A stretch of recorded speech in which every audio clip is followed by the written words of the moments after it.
දැන් අත උස්සන්න බලන්න. ගෙදර උයන ගමන් බණ දාගෙන ඉන්න කට්ටිය. අත උස්සන්න.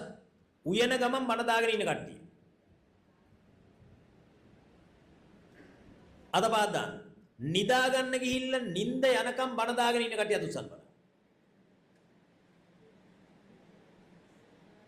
වෙන වෙන වැඩ කරන ගමන් බණ දාලා තියෙන කට්ටිය අත උස්සන්න බලන්න.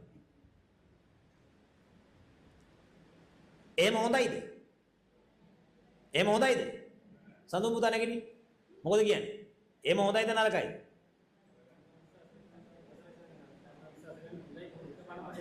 හරියටම හරි.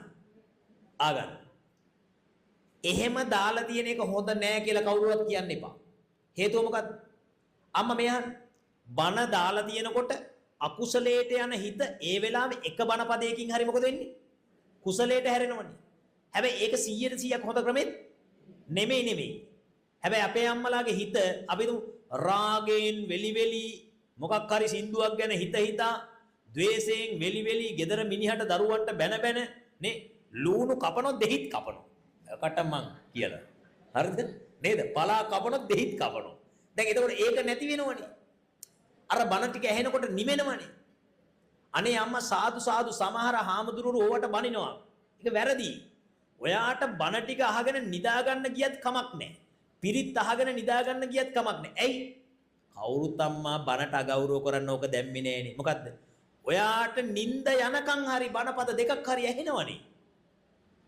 හැබැයි ඒක 100% හොඳ ක්‍රමේ නෙමෙයි. හැමදාම එහෙම බණ අහන්න එපා. මමත් එහෙමයි. ධර්ම දේශනාවක් ඉවර කරලා ඇවිල්ලි ඉවර වෙලා හරිද? විවේකයක් තිබුණොත් මම බණපදයක් දාගෙන නිින්ද යනකම් ඒක අහගෙන ඉන්නවා. සමහරට නිින්ද ගිහිල්ලා රෑ 2ට විතර ආයි හැරෙන කොටත් බණ යනවා. ආයි ටිකක් අහගෙන ඉන්නවා. ආයි නිින්ද යනවා. ආයි පහුවදාට මම කල්පනා කරන විවේකයක් තිබුණොත් ඒ විවේක තියෙන වෙලාවේ අර බණ මම අරගෙන ලියන්න පටන් ගන්නවා. අන්න ඒක තමයි හරි ක්‍රමය. එහෙනම් සක්කච්ඡම් ධම්මං සුනන්ති වෙන්න නම් සකසා බණ අහන්න නම් සාමාන්‍ය වෙලාවට බණ ඇහුවට කමක් නැහැ. වැඩ කරන ගමන් බණ ඇහුවට කමක් නැහැ. හැබැයි ඔයා විවේකීයව බණ අහන්න පටන් ගන්න දවසක් ගන්න. විනාඩි 15ක් වුණත් කමක් නැහැ. ඒ වෙලාවේ වාඩි වෙන්න. පොතක් අතට ගන්න. කරුණු ලියන්න. නවත්තන්න. නවත්තලා කරුණු ටික ලියලා ආයි ඊළඟ ටික අහන්න. අහලා මොකද කරන්නේ?